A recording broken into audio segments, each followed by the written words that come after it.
Hello and welcome back to yet another video on the Alejandro Hernandez podcast. These are going to be my official predictions for the conference championship weekend of the NFL. And the two games we're going to have are going to be between the New England Patriots at the Denver Broncos and the Los Angeles Rams at the Seattle Seahawks. So quickly before I get into my predictions for these games, I simply want to recap how my divisional round predictions went. And honestly, probably my worst predictions week or video upload that I've had on this entire channel. We went 1 for 3 straight up, 2-2 against the spread. And considering it's the playoffs, I want to be right because I've had a huge sample size of all these teams. I should be able to kind of form correct opinions about who's going to win these games and why. And I completely pretty much just like flunked on every single game. I had the wrong read. So out of the 3 losses I had, I lost the Bills, the Niners, and the Bears. Those were my 3 wrong picks. I'm not mad at my analysis of the Bills Broncos game, and I'm not mad about my analysis of the Bears Rams game because those games in reality were coin flips.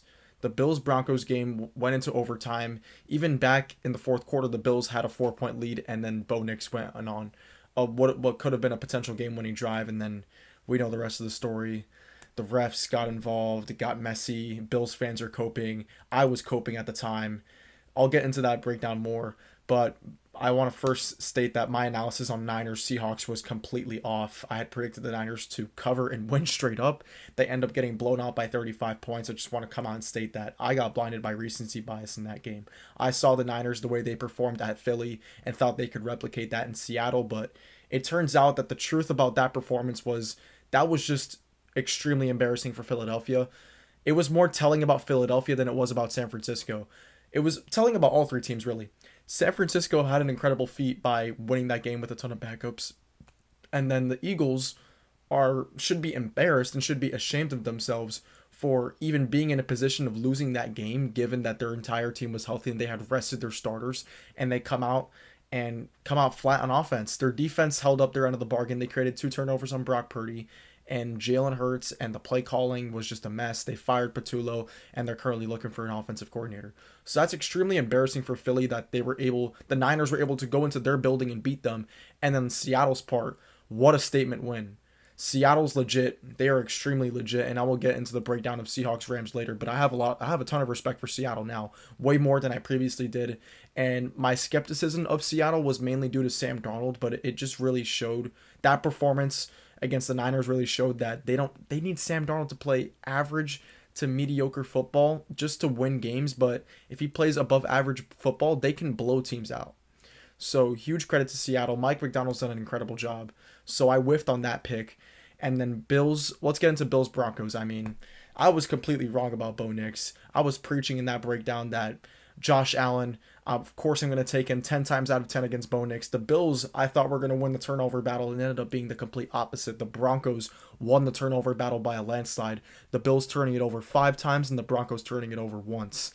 And that was the story of the game. That's what decided the game.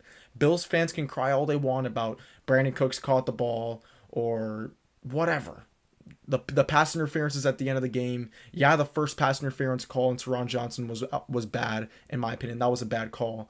But the Tre'Davious White, that was pass interference. Like, you can cry all you want about the refs. Did they decide the outcome of the game? No. You turned over the ball too many times, Josh Allen. You missed throws in the clutch, Josh Allen. And you need to face accountability for that. And he himself faced accountability for that when he went up to the podium and was in tears because he knew that he screwed up. He knew that he blew his one opportunity at a Super Bowl. I kept preaching all season. If not this year, then when? It wasn't this year. So if not this year, then when? When are the Bills going to get over that hump? Then they go on to fire Sean McDermott. So Buffalo, they were up here when they were up 27-23, and now they're all the way down here because they blew that game. They fired their coach. Then the owner comes out and says that the GM didn't want to hire Keon Coleman. It was Sean McDermott, but then there's a video of the GM saying that he wanted to draft Keon Coleman. It's just a mess in Buffalo, man. So unfortunate. I feel horrible for Bills fans, and I can't really say I feel bad for Josh Allen because, bro, he blew his opportunity. You can't say he doesn't have any help when he's got James Cook, the NFL's the NFL's leading rusher is what I meant to say. The NFL's leading rusher, a top 5 offensive line, And yeah, he doesn't have great receivers. You have good tight ends. You could have gotten it done. Josh Allen, you could have gotten it done, and you blew it. You had Dawson Knox open in the end zone. You blew it. You blew it. So to Josh Allen and all the Bills fans crying about the refs, take some accountability. And their window's very close to being shut. So that's very unfortunate for Buffalo. They were my pick to win the Super Bowl this year. Obviously, that is now wrong, and I have to change my perspective. And I'll get into who is my Super Bowl pick for the AFC very soon. But now let's pivot to Bears-Rams. That was just, wow. I mean, I was pretty close to being right about that game. My game script was the Rams are going to dominate for 3 quarters. The Rams did lead by a touchdown heading into the final 2 minutes of the game. Caleb Williams once again flipped that switch, brought some magic to the table, and made that incredible play on 4th down to keep the game alive. And when that play happened, I was like, well, here it is. The Rams blew it. The Rams were notorious for blown leads, and the Bears were notorious for comeback wins. And that was where it looked like the game was going. The Bears defense got a stop. Caleb was driving down the field through a pick. So very unfortunate for the Bears. That was a coin flip game. They did cover the spread. I was right in the sense that I predicted a close game, but I thought the Bears could pull it out late because they were pulling out miracle wins late in games all year. But credit to Matthew Stafford, credit to Sean McVay.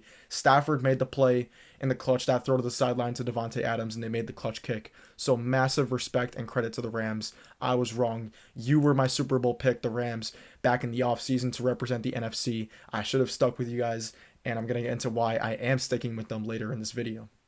But before I get into that, I first want to talk about Patriots at the Denver Broncos. I mean, what a storyline this game is. You got Jarrett Stidham making his first start in almost over 2 years, throwing an NFL pass for the first time in over 2 years. Last time he started was, I believe, 2024, Week 18. So, yeah, January of 2024, it's been over 2 years since Jarrett Stidham's thrown a football pass. Bo Nix out with the broken ankle. And I just want to say massive, massive respect to Bo Nix. I doubted you. You proved me wrong. I've always been skeptical of Bo Nix. I thought that he was either the 4th, 5th, or 6th best quarterback out of his draft class. Didn't have much respect for him. Thought that he was just kind of always going to be a low-ceiling quarterback, and he outplayed Josh Allen in a playoff game. Massive, massive kudos to you, Bo Nix. You proved me wrong. You were very, very impressive, and it sucks that your season had to end that way. And I think that people are still, even with that performance that Bo Nix just had, I've changed my opinion on Bo Nix. I think he's legit. But there are still people out there, Nick Wright, who thinks that, Bo Nix is still just this average, mediocre quarterback that's holding his team back. I think this weekend, those skeptics of Bo Nix are going to see how big of an impact and how much of a floor raiser Bo Nix is for the Denver Broncos offense. And they're going to see that in the playoffs now when the stakes are higher, because when the stakes are highest, that's when Bo Nix is at his best. Now that the stakes are high and they don't have Bo Nix, I think this Broncos offense is going to see a ton of regression. So, with that being said, my pick for this game, I'm going to be picking the Patriots to win and cover the spread, which is set at -4.5, and advance to the Super Bowl. Let's not overthink this, guys. I've kind of been overthinking everything this playoffs. I'm just going to simplify it. The Patriots are a great team. 2 things can be true about the Patriots. They're a great team, and they've played a cupcake kind of easy schedule. 2 things can be true. You can't discredit the Patriots because of their easy schedule and then say that they're frauds, but then they come out against the Chargers and dominate, and they come out against the Texans and dominate. They're a great team. The Patriots are a great team. It's time to accept that. Did they have an easy schedule? Yes. Does that not mean that they're a great team? No, they are a great team. And they're going to show that this weekend. And I wouldn't say they're going to cover this number kind of easily. I think it still will be a 1-possession game. I'm going to be predicting the Patriots to win by 1 touchdown. But I think the biggest X factor in this game is going to be the Denver Broncos pass rush against the Patriots offensive line. The Patriots offensive line is very vulnerable. Will Campbell was getting terrorized by Danielle Hunter and Will Anderson. They were just going at Drake May. I think Drake May fumbled the ball 4 times and lost 2 fumbles in that Texans game. That is something I'm going to be watching out for in this Denver Bronco game, because the Broncos obviously led the league in sacks with 70 regular season sacks. Nick Bonito's a stud. Zach Allen's a stud. Jonathan Cooper's a stud. They have so many pass rushers that can get after the quarterback, and I worry about the Patriots' pass protection. And Vance Joseph has to be coming up with a hell of a scheme to try and force Drake May into mistakes. However, Drake May is in the MVP conversation. He has an argument to win the award. I think that he is going to have an MVP caliber performance in this game, in the sense that he just plays a clean game. Drake May, you need to get your fumbles under control. That's his major weakness right now in his game. Passing the football, he doesn't really put the ball in harm's way when he's throwing it. It's simply in the pocket ball security. He is not safe with the ball in the pocket. He's very easy to strip sack, and I think if the Broncos can get a forced fumble or two on Drake May, that can swing the momentum of this game and give Jarrett Stidham a short field. You don't want to do that. So Drake May, I'm sure the Patriots coaching staff is drilling it to him this week. You must take care of the football. The only way Denver has a chance of winning this game is if they create turnovers on the defensive side of the ball. However, I think Drake May will play a clean game. I'm not expecting him to go out there and throw for 300 yards and 3 touchdowns. I don't think that's going to happen. However, the Patriots are getting a key weapon back this week in Mac Hollins. So now the emergence of Kayshon Boutte this year has been massive. So you got Diggs, Hunter Henry, Austin Hooper. You got also Kayshon Boutte, Mac Hollins, Demario Douglas, Kyle Williams. And I think that the X factor for the Patriots offense in this game is going to be the big playability of TreVeyon Henderson. TreVeyon Henderson, I believe, is going to make a big play in this game. That's going to spark this New England offense. Probably a 50, 60-yard touchdown. He's had multiple of those in the regular season. The Bills were able to run the ball down the Broncos' throat at will. I think that if TreVeyon Henderson sees one lane, he's going to break it loose and break open the game. So, with all this being said, I think that the Broncos offense is going to see major regression from going from Bo Nix to Jarrett Stidham, and then due to that performance by Jarrett Stidham, I don't think he's going to play very well this weekend, because also I got to give credit to the Patriots defense. They're lights out. This Patriots defense I underrated going into the playoffs. I said that Justin Herbert could have success because I didn't think their pass rush was that good. Their pass rush has been elite. They've been elite at taking the ball away and creating sacks and turnovers. That's what they've been great at this year. And this year in general, and especially in the playoffs against Justin Herbert and CJ Stroud, they've embarrassed them. So if the Patriots can do that to CJ Stroud and to Justin Herbert, they can most certainly do that to Jarrett Stidham. So I think the Broncos offense sees regression, and people will finally open their eyes and say, damn, Bo Nix is actually like that. Bo Nix is a great quarterback. And they'll gain respect for Bo Nix because they'll see the regression from the Denver offense from compared to the Bills game to now this game against New England. I think Denver's going to struggle to put up points on the board, especially in the red zone. I think Denver can get down there, but once they do, I don't think they're going to execute. So I think that the Patriots are going to have them settle for field goals or possibly get sacks and takeaways. So my score prediction for this game is going to be 20-13 Patriots. I think the Denver defense keeps them in the game. However, Drake May makes a couple big plays on third down. The Patriots defense holds on, and the Patriots escape mile high with a 7-point victory. All right, now let's talk about, without a doubt, the game of the year in the NFL. The NFC Championship game, Rams at Seahawks. This game is a literal coin flip. I've gone back and forth all week. My gut's telling me Rams, but my head's telling me Seahawks. But the Seahawks defense is so good. But Matthew Stafford, Sean McVay, my head's been spiraling. And I finally came to a decision today. I'm going to be picking the Rams to win this game outright in Seattle. And I'm sticking with my Super Bowl pick back in the offseason. I had predicted the Rams to represent the NFC in the Super Bowl. I predicted the Bills to beat them in the Super Bowl, but I did predict the Rams to represent the NFC because I put my faith in Sean McVay and Matthew Stafford. I saw how last season in the divisional round, they were 1 or 2 plays away from upsetting the Super Bowl champion Philadelphia Eagles in Philly in the divisional round. They were that close, and they were that good. The Rams were the one team to challenge Philadelphia that entire postseason last year. And that's how much faith I had in them. And then when I saw them go out and get Devontae Adams, I was like, damn, this team wants to compete for a championship. And they are most certainly capable of doing that. And yes, Seattle has dominated all year, but who has been the one team that has challenged them? The Rams. And Matthew Stafford has been one of the only quarterbacks to have somewhat success against this stout Seattle defense. And it's due to the scheme. The Rams have switched to a 13 personnel team, which means 1 running back and 3 tight ends, 1 receiver.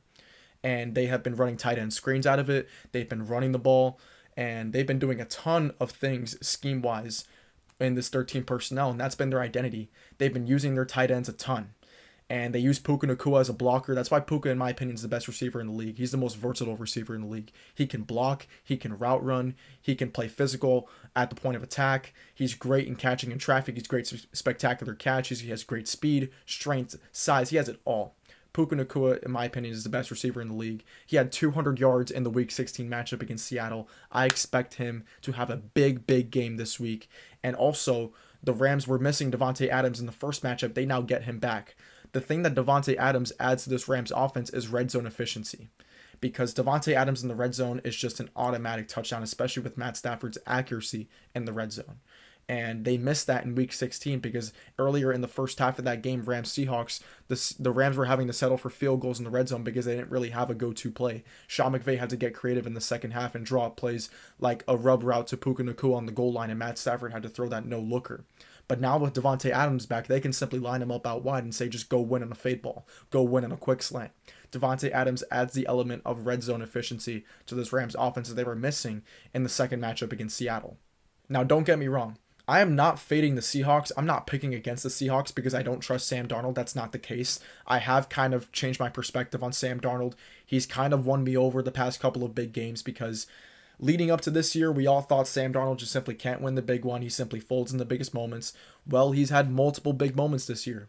He had week 16 where he was melting down for the first three quarters and then came alive in the fourth quarter in overtime. Week 18 against San Francisco, played a clean game. Divisional round against San Francisco, played exceptionally. So credit to Sam Darnold. He has kind of overcome those big game demons that he had in the past. However, the one defense to give Sam Darnold major trouble in his career has been the Rams, and it's been Chris Shula's scheme. He has been excellent at disguising coverage, what the Rams do, because they watch the tape.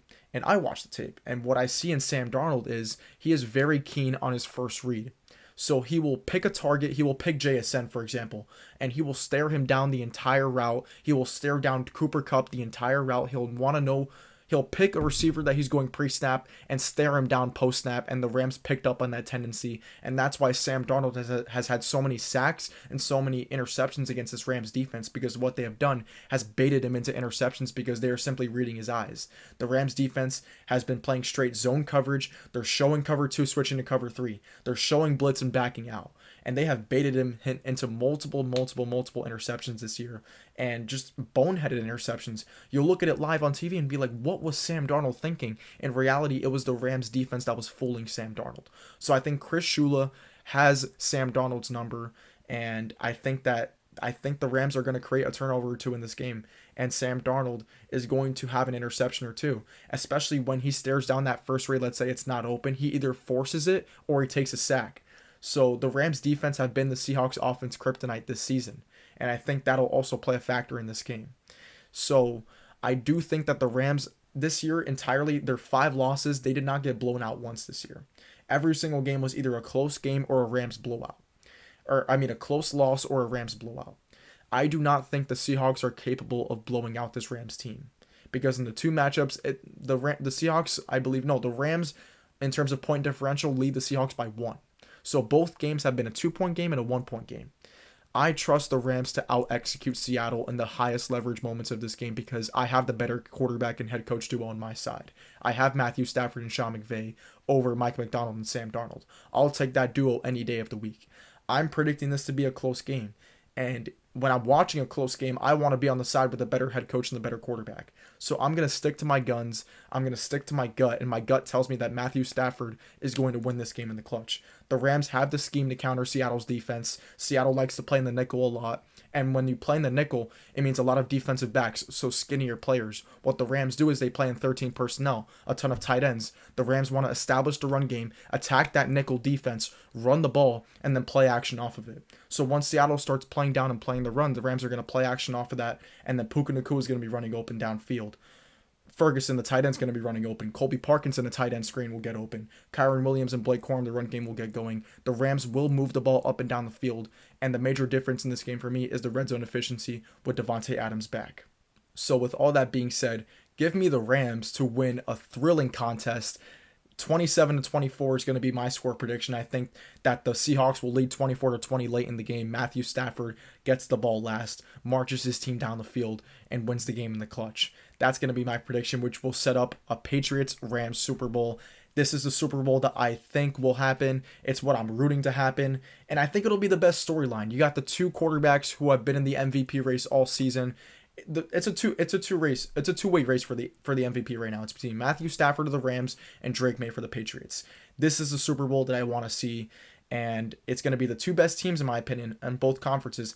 I've had the Rams as the best team in the NFC, and the Patriots, it sucks for Denver because they had their quarterback go down Who knows? Maybe with Bo Nix, they do end up winning that game. But I'm not going to trust a backup quarterback to beat Drake May and the Patriots. So I think the Patriots right now, all season consistency wise, they've been the best team in the AFC. The Rams, in my opinion, have been the best team in the NFC because they have the best quarterback and best coach in that conference. So that is going to be the Super Bowl matchup that I'm predicting. Rams over Seahawks, Patriots over Broncos, Rams, Patriots Super Bowl rematch. And that is going to be it for this video, and I will see you guys next time for when I release my Super Bowl prediction.